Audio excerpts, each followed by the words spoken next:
Mars media நேயர்களுக்கும் அன்பர்களுக்கும் இந்த நாள் இனிய நாளாக அமைய எல்லாம் வல்ல இறைவனை பிரார்த்திக்கின்றோம். இந்த சேனல் உங்களுக்கு பிடிச்சிருந்தா மறக்காம சப்ஸ்கிரைப் பண்ணுங்க, ஷேர் பண்ணுங்க, லைக் பண்ணுங்க, கமெண்ட் பண்ணுங்க. எனதருமை ரிஷபராசி நேயர்களே, இந்த பதிவில் நம்ம என்ன பார்க்க போறோம் அப்படின்னா 2024 அக்டோபர் மாத ராசி பலன். இந்த அக்டோபர் மாசமாவது கொஞ்சம் கஷ்டம் குறையுமா சாமி? இந்த கிரகங்கள்லாம் நமக்கு நல்லபடியா இருக்கா?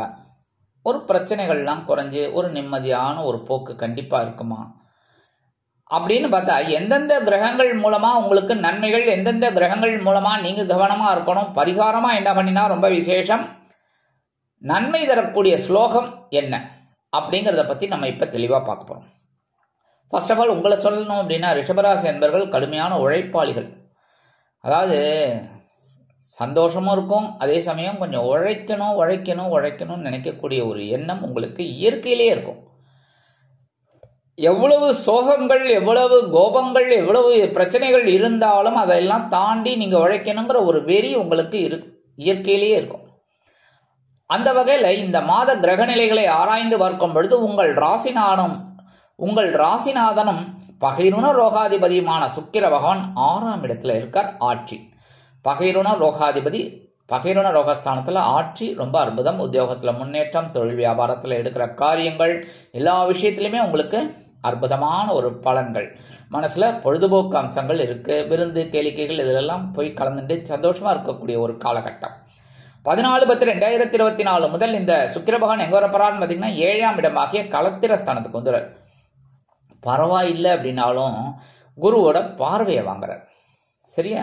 குருவோட பார்வையை வாங்குறார் அப்படின்னா நான் ஏற்கனவே சொன்ன மாதிரி தான். என்னன்னா, ரெண்டும் பகை கிரகங்கள் அப்படிங்கும்போது ஒண்ணுக்கு பார்த்தா பிரச்சனை தான். அதனால எல்லா விஷயத்திலையும், முக்கியமா தொழில் வியாபாரத்துல நீங்க யாரோட சண்டை போட்டக்கூடாது, இணக்கமா போகணும்னா கூட்டாளிகள். அதே மாதிரி உத்தியோகத்துல சக நண்பர்கள், சக ஊழியர்கள், உங்க கூட வேலை பார்க்கறா பாருங்க, அவர்கிட்ட எல்லாம் அனாவசியமான பிரச்சனைகள் வேண்டாம். அடுத்தபடியா குடும்பத்துல நமக்கு யாரு? வாழ்க்கை துணை தான் முதல்ல, அடுத்தது குடும்ப உறுப்பினர்கள். எல்லாரையும் அனுசரிச்சு போறது ரொம்ப நல்லது. ஸோ எல்லா விஷயத்துல நண்பர்கள், எல்லா விஷயத்திலுமே நம்ம கவனமா இருக்கிறது ரொம்ப நல்லது. 7-12 குடையாதிபதி செவ்வாய் பகவான், உங்களுக்கு களத்திராதிபதி, விரையாதிபதி. செவ்வாய் பகவான் எங்க இருக்காருன்னு பாத்தீங்கன்னா தன வாக்கு குடும்பஸ்தானமாக 2ஆம் இடத்துல இருக்க. தனவரவு தாராளமா வந்துட்டு இருக்கு. செலவு இருக்கு. யாருக்கு தான் சுவாமி செலவு இல்லை சொல்லுங்க? எனக்கு இல்லையா? எல்லாருக்குமே செலவு இருக்கு. செலவு எதுக்காக? சந்தோஷத்துக்கு தான். அதுக்காக தான் நான் எல்லாருக்குமே சொல்லுவேன், உடல் ஆரோக்கியத்துல கவனமா இருங்க. ஏன்னா மருத்துவ செலவுகள் வேண்டாம். ஏன்னா மருந்து மாத்திரைன்னு எடுக்க ஆரம்பிச்சிட்டோம்னு வச்சுக்கோங்க, அதோட அளவு தான் குறையும் கூடுமே தவிர மருந்தே வேண்டாம் அப்படின்னு சொல்ற எந்த டாக்டருமே கிடையாது. கரெக்டா? எந்த டாக்டருமே இப்போ ஒரு பேஷண்ட்டுக்கு சுகர் வந்துடுது அப்படின்னா சுகர் பேஷண்ட் ஆயிடுவார்.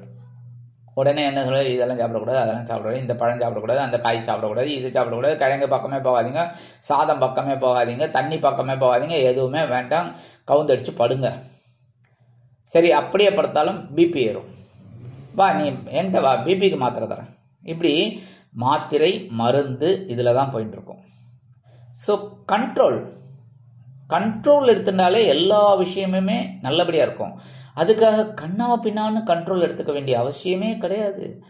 அவங்கவுங்க லைஃப்பை என்ஜாய் பண்ணணும். அதுதான் என்னோட பாயிண்ட்டு. எப்படின்னா, நீங்க ரிஷபராசி அன்பர்கள் அத்தனை பேருமே ரொம்ப ஆரோக்கியமா இருக்கணும், சந்தோஷமா இருக்கணும், நிம்மதியா இருக்கணும், எல்லா பிரச்சனைகளும் குறையணும் அப்படிங்கிறது தான் எங்களோட தாட்டு.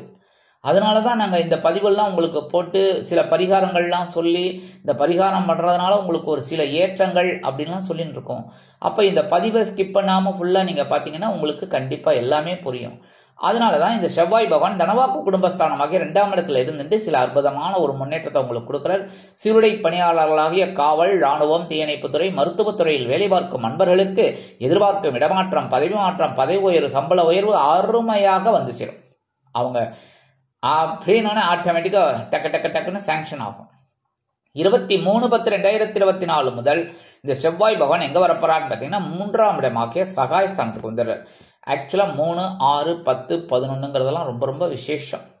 உபஜயஸ்தானங்கள். இந்த உபஜயஸ்தானங்கள்ல செவ்வாய் இருந்தால் ரொம்ப ரொம்ப விசேஷம். செவ்வாய், சூரியன் இவங்கெல்லாம் இருந்தா அப்ப 3ஆம் இடத்துக்கு வந்தோன்னா உங்களுக்கு பெரிய அளவில் மாற்றங்களை கொடுக்கணும், முயற்சிகளின் பேரில் முன்னேற்றத்தை கொடுக்கணும். ஆனா கஷ்டம். ஏன்? அந்த இடத்துல அவர் நீச்சம் வரார். நீச்சம்னா பலம் இல்லைன்னு அர்த்தம். ஏன் பலம் இல்லை அந்த இடத்துல? கடக ராசி அப்படிங்கும்போது நீர் ராசி, அந்த இடத்துல அம்மாவோட ராசி. ஏன்னா சந்திர பகவான் தான் அங்க ஆட்சி. அப்ப அம்மா கிட்ட ஒரு படை தலைவன் ஆகட்டும், ஐஏஎஸ் ஐபிஎஸ் ஆகட்டும், பிரதமர் ஆகட்டும், முதல்வர் ஆகட்டும், அமைச்சர்கள் ஆகட்டும், எவ்வளோ பெரிய ஆளா இருந்தாலும் தாயார் இடத்துல போனோன்னா அவ்வளோதான், ஆஃப். எல்லாம் சர்ன்னு இறங்கணும். அந்த கோபதாபம் எல்லாம் போயிடும். அந்த மிரட்டல் உருட்டல். இப்போ ஐபிஎஸ் எல்லாம் பார்த்தீங்கன்னா நமக்கு பார்த்தாலே ஒரு பயம் இருக்கும். ஆஹா, என்ன ஜெயஜெயந்திக்கா இருப்பாங்க, அப்படியே ஒரு இதுவாக இருப்பாங்க என்ன. அப்போ அவர் வீட்டுக்குள்ளே போனவுடனே அம்மாவை பார்த்துட்டாருன்னா அப்படியே இறங்கிடுவார். கரெக்டா? அந்த மாதிரியான ஒரு அமைப்பு இந்த கடக ராசியில் செவ்வாய் பகவான் உள்ளே வரும்பொழுது அவருக்கு எல்லா பலமும் இழந்து போயிடுறார். ஏன்னா படை தளபதி அம்மாவுக்கிட்ட முடியுமா? அப்படியே அதுதான் நீச்சம். அந்த வகையில் நான் 3ஆம் இடத்துல நீச்சம் அடைகிறார் அப்படிங்கும்போது நீங்கள் எல்லா விஷயத்துலையும் கவனமாக இருக்கணும். முயற்சிகளை விடவே கூடாது. விடாமுயற்சி வெற்றியை தரும். ஒரு முயற்சி உங்களுக்கு ஒரு மைனஸில் கொண்டு வரலாம், 1-2 முயற்சி. அதுக்காக மனசை தளர விடக்கூடாது. அப்படியே ஆசிட்டிஸ் நீங்கள் ஓடிக்கிட்டு இருக்கீங்க, கண்டிப்பாக ஒரு வெற்றி உங்களுக்கு கிடைக்கும். அதேமாரி சில பேருக்கு ஒரு உடன்பிறப்புகளின் வழியில் சில குழப்பங்கள் இருக்கலாம். இந்த இடத்துல அரசியல்வாதிகளும் பேசுகிற வார்த்தைகளில் கவனமாக இருக்கணும். ஏன்னா இப்பெல்லாம் எப்படின்னா எதையாவது ஒன்று பேசிட்டா உடனே ரிஃப்ளெக்ட் ஆகுது. அதனால யோசிச்சு பேசணும். 2-5 கூடை அதிபதி புத பகவான் 5ஆம் இடத்துல ஆட்சி உச்சம் மூலத்திரிகோணம். பஞ்சமாதிபதி பஞ்சமஸ்தானத்தில் குழந்தைகள் ஆதரவாக இருக்கா. குழந்தைகளின் மூலம் சந்தோஷம், குழந்தைகளின் முன்னேற்றம் எல்லாமே உங்களுக்கு அற்புதமாக இருக்கு. சரி, இந்த புத பகவான் ஒரு 5 நாள் தான் அங்கே இருக்கார். அடுத்து பார்த்தீங்கன்னா 6-10-2024 முதல் பகை ருண ரோகஸ்தானமாகி 6ஆம் இடத்துக்கு வந்துடுவார். அற்புதம். 6ஆம் இடத்துல ரொம்ப ரொம்ப விசேஷம். தைரியமாக ஒவ்வொரு வேலைகளையும் செய்வீங்க. உத்தியோகத்தில் இருக்கிற மறைமுக எதிர்ப்புகளை அப்படியே அடித்து தூள் கிளப்பி போயிட்டே இருப்பீங்க. சும்மா அதிருதில்ல, அந்த கேஸ் தான். அடுத்தபடியாக தொழில் வியாபாரத்தில் நீங்கள் ஸ்கெட்ச் போட்டு ஒரு வேலை செய்வீங்க. இந்த டேட்டில் இந்த வேலை செய்யணும், அந்த டேட்டில் அது செய்யணும், இந்த நேரத்தில் அப்படி செய்யணும் அப்படின்னு ஒரு முடிவு எடுப்பீங்க. அது உங்களுக்கு வெற்றியை கொடுக்கும். 25-10-2024 முதல் இந்த புத பகவான் எங்கே வரப்போறான்னு பார்த்தீங்கன்னா 7ஆம் இடமாகிய களத்திரஸ்தானத்துக்கு வர. களத்திரஸ்தானம்ங்கும்போது வாழ்க்கை தன்னோட உடல் ஆரோக்கியத்தில் கவனமாக இருக்கணும். இருந்தாலும் உங்களுக்கு நன்மைகள் தான் கிடைக்கும். ஏன் அப்படின்னா குருவோட பார்வை அந்த 7ஆம் இடத்துல விழுது. இவர் உட்காந்துட்டு உங்களோட குரு பகவானை பார்த்துட்டு இருக்கார். சரியா? அதனாலே உங்க ஜென்மராசியை பார்க்குறார். அற்புதமான ஒரு முன்னேற்றம் கண்டிப்பாக உண்டு. அதேமாரி நண்பர்கள் ஆதரவாக இருப்பார். நீங்கள் எடுக்கிற காரியங்கள் அற்புதமாக நிறைவேறும். ஆனால் எல்லாத்திலும் கொஞ்சம் கவனமாக இருந்து பண்ணினாலே ரொம்ப விசேஷம். அடுத்தபடியாக சுகாதிபதி சூரிய பகவான் 5ஆம் இடத்துல இருக்கார். கொஞ்சம் குழப்பம் இருக்கு. கரெக்டா? உத்தியோகத்தில், தொழில் வியாபாரத்தில், எடுக்கிற காரியங்களில், குடும்பத்தில் எல்லாத்துலேயுமே கொஞ்சம் குழப்பம் இருக்கு. இந்த குழப்பத்தை எப்படி நிவர்த்தி பண்ணணும்? ஆன்மீகத்தில் ஈடுபாடு கொள்ளும். எதிர்பாராத ஒரு ஆன்மீக பயணங்கள் உங்களுக்கு ஏற்படலாம். அதுவே உங்களுக்கு பெரிய விஷயம். அதேமாதிரி சுகாதிபதி, அதேமாரி சொத்து இதெல்லாம் வாங்கணும் அப்படின்னா கொஞ்சம் வில்லங்கங்கள் இருக்கும். அதெல்லாம் நல்லபடியாக டாக்குமெண்ட்டை படித்து பார்த்துட்டு வாங்குறது நல்லது. 18-10-2024 முதல் இந்த சூரிய பகவான் எங்கே வரப்போறாருன்னு பார்த்தீங்கன்னா உங்களோட பகைருண ரோகஸ்தானமாக்கி 6ஆம் இடத்துக்கு வர்றார். 6ஆம் இடம் சூப்பர். ஆனால் இந்த இடத்துல என்னென்னா நீச்சம் அடைகிறாரு. அப்படிங்கும்போது உத்தியோகத்தில் வேலை பளு அதிகமாக இருக்கும், கடுமையாக போராடுற மாதிரி. அதேமாரி இந்த தொழில் வியாபாரத்தில் கொஞ்சம் பரபரப்பாக இருந்தால் தான் வெற்றி. ஏன்னா நீச்சம் அப்படிங்கும்போது இந்த இடத்துல என்ன அப்படின்னா சூரிய பகவானுக்கு நீச்சம் அதெல்லாம் கிடையாது. ஏன் அப்படின்னா உச்சம் கூட உண்டு, நீச்சம் கிடையாது. ஏன்னா சூரிய பகவான் மறைவெல்லாம் கிடையவே கிடையாது. 6-8-12 மறைவு ஸ்தானம், துர்ஸ்தானம். ஆனால் இந்த இடத்துல துர்ஸ்தானம் தான் எடுத்துக்கணும், மறைவு கிடையாது. ஏன்னா சூரிய பகவான் மறைஞ்சிட்டார் அப்படின்னா என்ன அர்த்தம்? அந்த மீதி இருக்கிற 6 கிரகத்துக்கும் ஒளி கிடையாது. கரெக்டா? அப்போ அந்த 6 கிரகங்களும் வேஸ்டா? அப்போ இந்த மாதம் முழுவதும் 18ஆம் தேதியிலேருந்து 18 அக்டோபர்லேருந்து எந்த கிரகமும் வேலை சரியாக பண்ணாது. கரெக்டாக? ஆனால் ஒவ்வொரு விஷயத்திலும் ஒவ்வொரு கிரகங்களும் அவர்கள் கடமையை கரெக்டாக செஞ்சுருப்பாங்க. பார்வை மூலமாக, உச்சம் மூலமாக, நீச்சம் மூலமாக, மூலத்திரிகோணம் மூலமாக எல்லாத்துலேயும் அவங்க வேலையை அவங்க கரெக்டாக பண்ணிட்டு இருக்காங்க. கரெக்டா? அப்போ இந்த இடத்துல என்னென்னா சூரிய பகவானுக்கு அந்த மறைவு எப்படி வருது அப்படின்னா சாதாரணமாக பார்த்தீங்கன்னா ஐப்பசி, கார்த்திகை, அடைமழை. ஸோ ஐப்பசிக்குள்ளே வந்தோடனே மேக கூட்டம் அதிகமாக இருக்கும். மேகக்கூட்டம் அதிகமாக இருக்குங்கும்போது சூரியனோட ஒளி பூமிக்கு விழுமா? விழாது. பூமிக்குத்தான் விழாது, ஞாபகம் வச்சுக்கோங்க. நம்ம பூமியில் இருக்கோம், பூமிக்குத்தான் விழாது அவ்வளவா. ஏன்னா அங்கங்கே மேகம் மறைச்சு மறைச்சு மறைச்சு நமக்கு இது பண்ணும் மழை. ஸோ இதனால தான் இந்த இடத்துல நீச்சம்னு வச்சது. ஸோ இந்த இடத்துல எல்லா விஷயத்துலையும் கவனமாக இருந்தால் போகிறோம். சரியா? இப்போ அம்மாவோட அப்பாவோட பார்வை நமக்கு இருக்குது அப்படின்னா, நம்ம அது ஒன்றும் இல்லை, ஒரு கோழிக்கிட்ட குஞ்சுகள் பார்த்தீங்கன்னா கடன்னு ஓடின்னு இருக்கும். அம்மாவோட காலை பிடிச்சிட்டே ஓடின்னு இருக்கும், வந்துட்டு இருக்கும். அம்மா இருக்காங்களா பார்த்துக்கிட்டே இருக்கும், விளையாடிட்டு இருக்கும். அம்மா இல்லைங்கும்போது அந்த கோழி கொஞ்சம் பதறமோ, அந்த மாதிரி தான் நீச்சம். அப்படிங்கும்போது ஒரு மறைவு அப்படிங்கும்போது நம்ம கொஞ்சம் எல்லா விஷயத்துலையும் கவனமாக இருந்தால் ரொம்ப நல்லது. அடுத்தபடியாக 8-11 கூடிய அதிபதி குரு பகவான் ஜென்மராசியில் இருக்கார். கொஞ்சம் குழப்பம் இருந்துகிட்டே இருக்கு எல்லா விஷயத்துலையும். உடல் ஆரோக்கியத்தில், எடுக்கிற காரியங்களில், வாழ்க்கை துணை, குடும்பம், நண்பர்கள், கூட்டாளிகள், எல்லா விஷயத்துலையும் கொஞ்சம் குழப்பம் இருந்துருக்கு. ஆனால் தெளிவாக இருக்கீங்க. உடல் ஆரோக்கியத்தில் கவனமாக இருக்கும், அது போகும். ஏன்னாலும் குரு பகவானின் பார்வைங்கும் போது 5ஆம் பார்வை 5ஆம் இடத்திலும், 7ஆம் பார்வை 7ஆம் இடத்திலும், 9ஆம் பார்வை 9ஆம் இடத்திலும் எழுது ரொம்ப ரொம்ப விசேஷம். குழந்தைகள் ஆதரவாக இருப்பார், வாழ்க்கை துணை ஆதரவாக இருக்கும், கூட்டாளிகள் அனுகூலமாக இருப்பாங்க, தந்தையார் ஆதரவாக இருப்பார், தந்தை வழி உறவினர்கள், தந்தை வழி சொத்துக்கள், இதெல்லாம் உங்களுக்கு ரொம்ப ஆதரவாக இருக்கு, அனுகூலமாக இருக்கு. சந்தோஷமான ஒரு நிகழ்ச்சிகள் குருவின் பார்வையால் உங்களுக்கு கண்டிப்பாக கிடைக்கும். அடுத்தபடியா 15-10-2024 முதல் இந்த குரு பகவான் வக்ரகதி அடைகிறார். சூப்பர். ஏன் அப்படின்னா, உங்கள் ராசிநாதன் சுக்கிர பகவானிற்கு பகை கிரகம் ஜென்மராசியில் அமர்ந்து கொண்டு வக்ரகதியில் உலா வரும்பொழுது உங்களுக்கு அற்புதமான ஒரு முன்னேற்றம் கண்டிப்பாக அமையும். உத்தியோகத்தில், தொழில் வியாபாரத்தில், உடல் ஆரோக்கியத்தில் நீங்கள் எதிர்பாராத ஒரு லாபமும் கிடைக்கிறதுக்கு வாய்ப்பு. ஏன்னா அஷ்டமாதிபதி அவர் தான் குரு.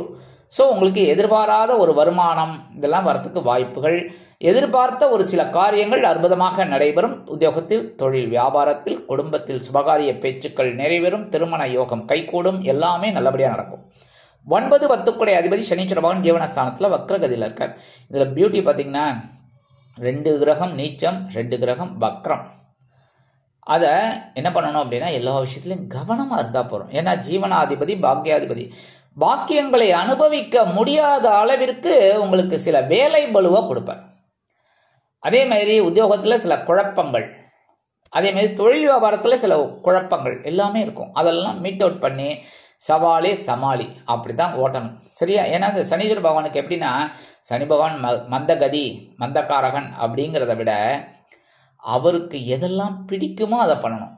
அவருக்கு பிடித்தது உழைப்பு, மற்றவங்களை ஏமாற்றக்கூடாது, நம்ம வேலையை நம்ம கரெக்டாக பண்ணணும். இது பண்ணினாலே அவரோட பாக்கியம் நமக்கு கண்டிப்பாக கிடைக்கும், அனுகூலம் கண்டிப்பாக கிடைக்கும். ஆக ஜீவனாதிபதி ஜீவனஸ்தானத்தில் வக்ரகதியில் இருக்கும்போது உழைப்பு ஒன்றே உங்களுக்கு குறிக்கோளாக இருக்க வேண்டும். அடுத்தபடியாக ராகு பகவான் 11ஆம் இடத்துல இருக்க அற்புதம்.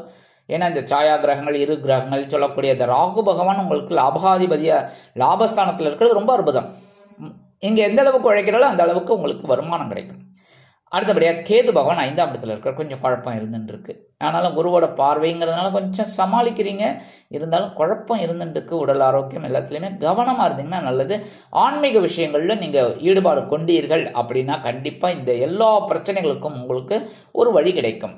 வெளியூர் போயிட்டு படிக்கணும், வெளிநாடு போயிட்டு படிக்கணும்னு நினைக்கிற குழந்தைகள்லாம் பிள்ளையார வேண்டிட்டு முயற்சிகளை மேற்கொள்ளுங்க, கண்டிப்பாக நல்லது நடக்கும். அதே மாதிரி வெளிநாடு போய் இல்லை வெளியூர் போயிட்டு உத்தியோகம் பார்க்கணும்னு நினைக்கிற குழந்தைகள் பிள்ளையார வேண்டிட்டு உங்களோட முயற்சிகளை மேற்கொள்ளுங்க, கண்டிப்பாக ஒரு உயர்வுகள் உங்களை தேடி வரும். அடுத்தபடியாக பரிகாரமாக என்ன பண்ணினா ரொம்ப விசேஷம், விநாயகப் பெருமான் வழிபாடு, முருகப்பெருமான் வழிபாடு, இதுதான் பண்ணணும். எப்போ பண்ணணும்? விநாயகப் பெருமானை திங்கக்கிழமை, முருகப்பெருமானை செவ்வாய்க்கிழமை, மண்டே டியூஸ்டே 2 நாள், வாரத்துக்கு 2 நாள் தான் போயிட்டு விநாயகரை வழிபாடு பண்ணுங்க. விநாயகர் இல்லாத இடம் இருக்கா சொல்லுங்க? அங்கங்க அரச மரம் இருந்தாலே விநாயகர் இருப்பார். ஸோ அரச மரத்துக்கு விநாயகர்லாம் வழிபாடு பண்ணுங்க. முருகப்பெருமான் அற்புதமான அந்த முருகப்பெருமான் வழிபாடு, அதுவும் வள்ளி தேவசேனா சமேத எம்பெருமான் முருகப்பெருமான செவ்வரளி மாலை இல்லைன்னா நெய் தீபம் கொண்டு வழிபாடு பண்ணுங்க. கண்டிப்பாக உங்கள் பிரச்சனைகளுக்கு, உங்கள் கவலைகளுக்கு ஒரு அருமருந்தான ஒரு தீர்வு கிடைக்கும். அடுத்தபடியாக பரிகாரமாக இன்னும் என்ன பண்ண விசேஷம், ஓம் ஸ்ரீ ஓம் நமோ சுக்ராய நமக, ஓம் நமோ சுக்ராய நமக. சுக்கிர பகவான் உங்களுக்கு ரொம்ப ரொம்ப அனுகூலம் கொடுக்கக்கூடியவர். அதனால் நீங்கள் என்ன பண்ணணும் அப்படின்னா, சுக்கிர பகவான் வழிபாடு பண்ணுறது ரொம்ப விசேஷம். தினந்தோறும் ஒரு 10 நிமிஷம் இதை சொல்லுங்கள். ஓம் நமோ சுக்ராய நமக. இதை 108 தடவை சொல்லுங்க. உங்கள் மனசில் இருக்கிற பிரச்சனைகள், கவலைகள் எல்லாமே குறைந்து, சங்கடங்கள் குறைந்து, சந்தோஷமான ஒரு சூழ்நிலை கண்டிப்பாக அமையும். ஆக இந்த சிறு பரிகாரங்கள் நீங்கள் பண்றதுனாலேயே 2024ஆம் ஆண்டு அக்டோபர் மாதம் ஒரு அற்புதமான ஏற்றம் தரும், மாற்றம் தரும், இனிமைகளை அள்ளித்தரும் மாதமாக அமையும் என்று கூறி விடைபெறுகிறேன். நன்றி, வணக்கம். மீண்டும் ஒரு அருமையான பதிவில் நான் உங்களை மனமகிழ்ச்சியோடு சந்திக்கிறேன். வாழ்த்துக்கள். வாழ்க வளமுடன். இந்த சேனல் உங்களுக்கு பிடிச்சிருந்தா மறக்காம சப்ஸ்கிரைப் பண்ணுங்க, லைக் பண்ணுங்க, ஷேர் பண்ணுங்க.